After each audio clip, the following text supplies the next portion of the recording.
Welcome to my channel Sci-Fi Love Story. Thanks for watching. Please like and subscribe. Ethan Hale knew the air was wrong before anyone warned him. It was not toxic. It was not thin. It was not painful. It was attentive. Every breath felt noticed, as if the atmosphere paused just long enough to decide whether to allow it. Ethan inhaled slowly, testing it, and the air adjusted in response, smoothing itself to his lungs with unsettling precision. Normal adaptation response, one of the Orali's physicians said calmly. Ethan nodded, pretending that was comforting. He stood on a high balcony carved from pale stone that curved like it had grown instead of been built. Below him stretched the capital of Orali's, a city of soft lights and flowing structures, glowing gently beneath a sky that shifted color without warning. No sharp corners, no harsh lines. Everything bent, guided, yielded. Even the wind. "Try not to stare," said Princess Lurie from behind him. "Visitors often forget themselves at first." Ethan smiled faintly. "I'm just making sure the sky doesn't blink." Her long ears twitched, angled slightly toward him. He had already learned that meant attention. "You joke," she said, "but our world does observe." "That's comforting," Ethan replied, in a very unsettling way. She allowed herself a small smile. Ethan Hale had been invited to Orali's as an expert, an environmental systems engineer from Earth, specializing in atmospheric recovery after planetary disasters. Earth governments had called him brilliant. Orali's called him necessary. That word followed him everywhere. He noticed it in the way doors opened before he touched them, in the way lighting softened when he entered a room, in the way the air grew easier to breathe each day. Too easy. The palace physicians monitored him constantly, though they tried to make it subtle. Walls shimmered faintly as he passed. Floors pulsed underfoot. Once after he sneezed, 3 corridors sealed and a medical team arrived within seconds. "Sorry," Ethan said afterward, "human reflex." They assured him it was fine, perfectly fine. Days turned into weeks. Ethan worked long hours with Orali scientists, projecting atmospheric models into the air, adjusting energy flows that responded like living things. Their technology was advanced beyond anything Earth had imagined, yet strangely dependent on intuition rather than command. "Your equations are elegant," one researcher said. "They work," Ethan replied. "That's enough."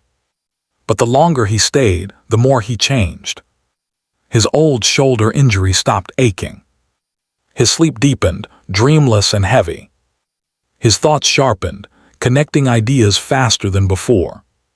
He told himself it was rest. He told himself it was better food. He told himself many things. Princess Lurie walked with him often, explaining customs, translating gestures, correcting his pronunciation when he accidentally insulted a senior official by calling them a ceremonial container. She laughed then, a genuine sound that surprised him. Her ears flattened briefly against her head. That image stayed with him longer than it should have. "You belong easily here," she said one evening as they reviewed atmospheric simulations. Ethan smirked. "Careful, say things like that and I'll start unpacking emotionally." Her ears dipped slightly, not amusement. Concern. That night, standing alone on his balcony, Ethan realized something that unsettled him more than alien technology ever had. He did not miss Earth. The thought startled him. He waited for guilt, for panic, for longing. None came. "That's not alarming at all," he muttered. "Perfectly healthy reaction." Earth communications grew thin. His reports received polite acknowledgments but no replies. No extraction date, no return window. Bureaucracy, he told himself. Until Princess Lurie summoned him privately. Not through aides, not through formal channels. A small hovering device arrived at his quarters, chirping his name like it was pleased to know him. It guided him through corridors he had never seen, deeper into the palace where the walls glowed softer and the air felt warmer, thicker. "This is not a council meeting," Lurie said as they walked. "Good," Ethan replied. "They look at me like I might explode." She did not laugh. They stopped before a door that did not open automatically. Lurie placed her hand against it and hesitated. Ethan noticed her ears were very still. "Should I be worried?" he asked lightly. "Because I can do worried very well." "You should listen," she said. The door opened slowly. The room beyond did not feel like a trap. That annoyed Ethan more than it should have. It was softly lit, warm, almost domestic. The air felt heavier, like an old library filled with dust and secrets. If this was where alien royalty lured humans to their doom, they needed better drama consultants. Lurie gestured for him to sit. The seating adjusted to his shape instantly. "I'd like one of these for my back on Earth," he said without thinking. Her ears twitched. "You speak of Earth often," she said. "Contractually obligated," Ethan replied. "If I don't mention it once per conversation, my species loses points." She activated a projection between them. Complex diagrams bloomed into the air, resolving into atmospheric flows so detailed Ethan's mind stuttered before catching up. This was familiar ground. Science had rules. Equations did not hesitate. Hours passed unnoticed. At some point, Ethan realized something strange. Breathing felt effortless. The faint resistance he had noticed when he first arrived was gone. His lungs expanded fully, comfortably, like they had finally stopped arguing. "Well," he said, stretching, "either I'm adapting beautifully, or your planet has decided to stop trying to kill me." Lurie watched him closely. "You are adapting," she said, "faster than anticipated." Ethan grinned, always been a quick learner. "Yes," she said softly, "you have." After that day, things changed. Doors recognized him instantly. Systems responded to his presence without commands. The palace physicians reduced their visible monitoring, replacing it with subtle signals in the walls and floors. "I think your building has a crush on me," Ethan joked. "It considers you stable," Lurie replied. "I'm not sure that's accurate," he said, "emotionally or structurally." Despite everything, he felt good, better than he had in years. He sent optimistic reports to Earth and received silence in return. One evening, as strange lights folded across the sky, Ethan realized he had not felt homesick in days. The realization frightened him. Naira no Lurie joined him on the balcony quietly. "You belong easily here," she said again. "Careful," Ethan replied. "I might believe you." Her ears dipped. Some bonds form before we understand their cost. Inside the palace, systems adjusted quietly. Atmospheric harmonics shifted.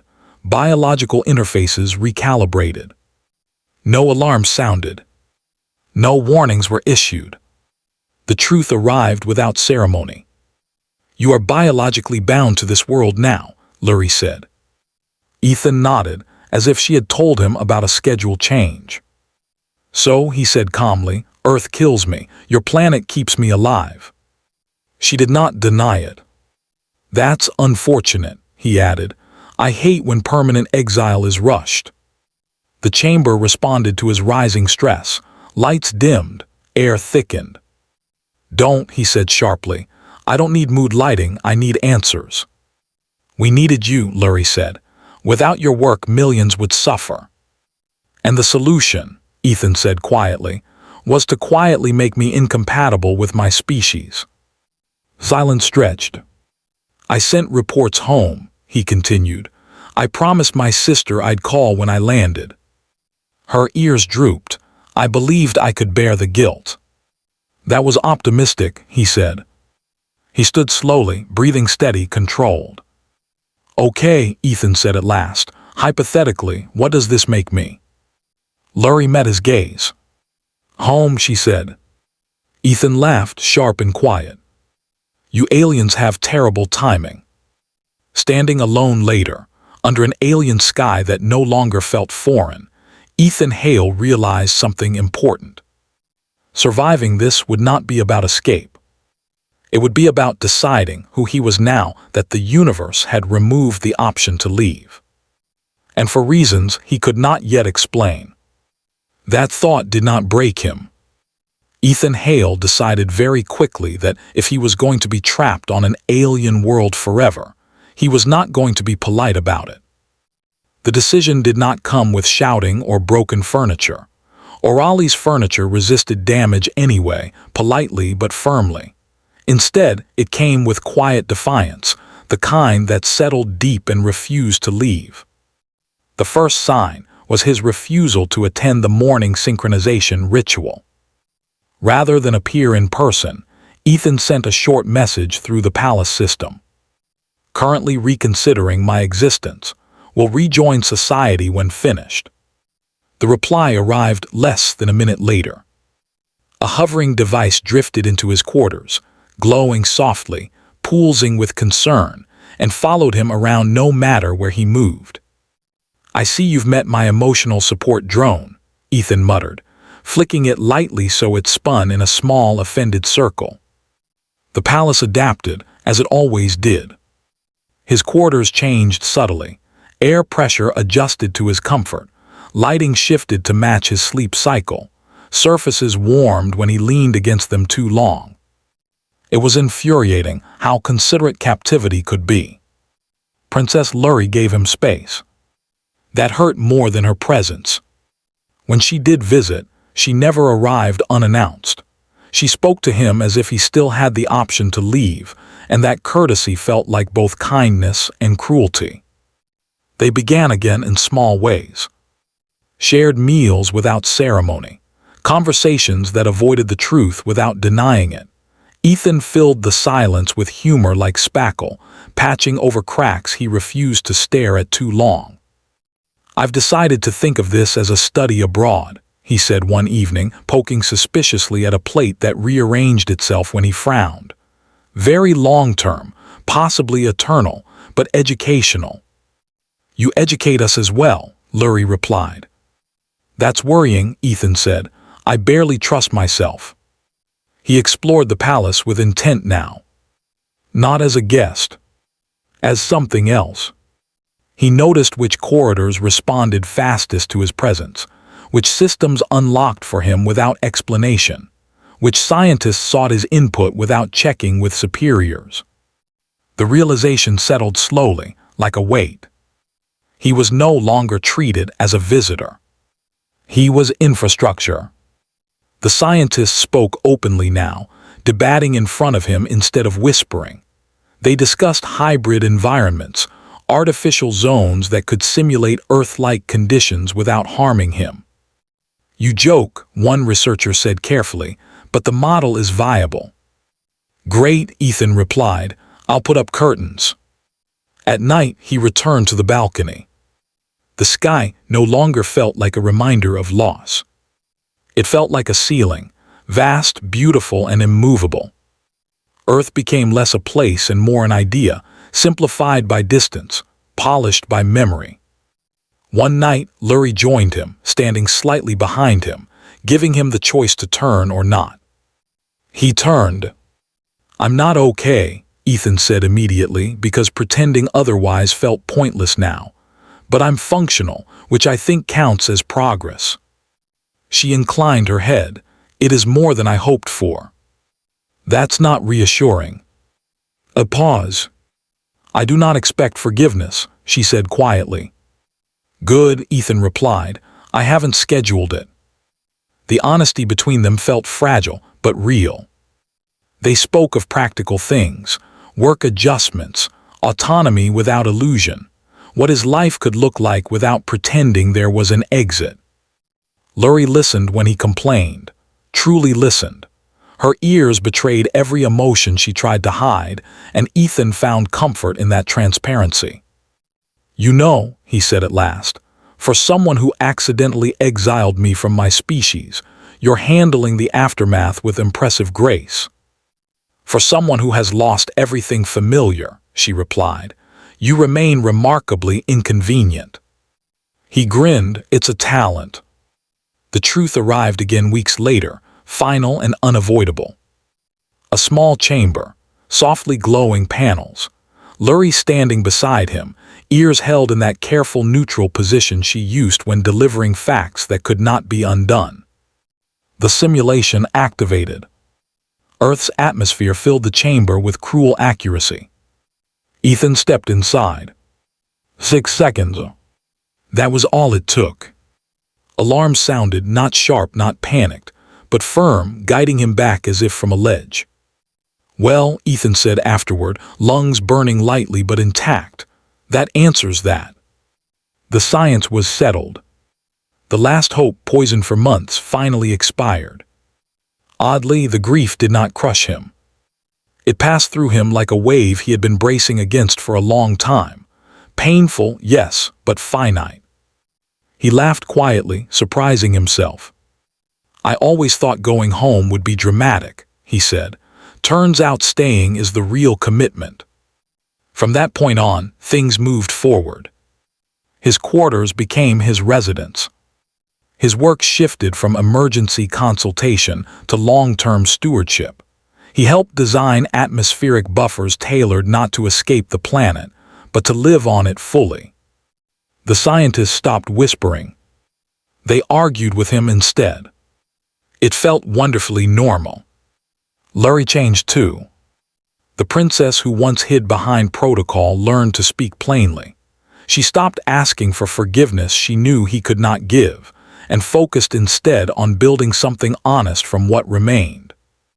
Their relationship settled into something unlabeled but solid. Shared responsibility, shared silence. Shared humor sharpened by survival. One evening, as artificial stars rearranged themselves overhead, Ethan watched Lurie adjust a projection with unnecessary precision. "You know," he said, "on Earth this would be the part where I either forgive you completely or storm off forever." "And here?" she asked. "Here I complain, stay, and help you fix the planet," he replied, very on brand for me. Her ears dipped in amusement. "You are different now." "Yeah," Ethan said thoughtfully. "I used to think freedom meant leaving whenever I wanted. Turns out it also means choosing what you do when you can't." The palace no longer felt like a maze. It felt like a place shaped by decisions, some cruel, some compassionate, all irreversible. Ethan had been changed by more than atmosphere. He had learned how to live without an exit strategy. How to build meaning without nostalgia poisoning every moment. On the unmarked anniversary of his arrival, he stood once more on the balcony. The sky rippled, vast and alien. For the first time, it did not feel like a ceiling. It felt like a horizon that had shifted. "I'm still human," Ethan said quietly. Lurie stood beside him. "And still ours." He smiled. Not because it erased the loss, but because it acknowledged the truth. He had not been saved. He had adapted. He had not returned home. He had become one. The universe had taken something from him without consent. In return, he had taken responsibility, connection, and a future shaped not by where he came from, but by what he chose to become. And somehow, impossibly, that was enough. And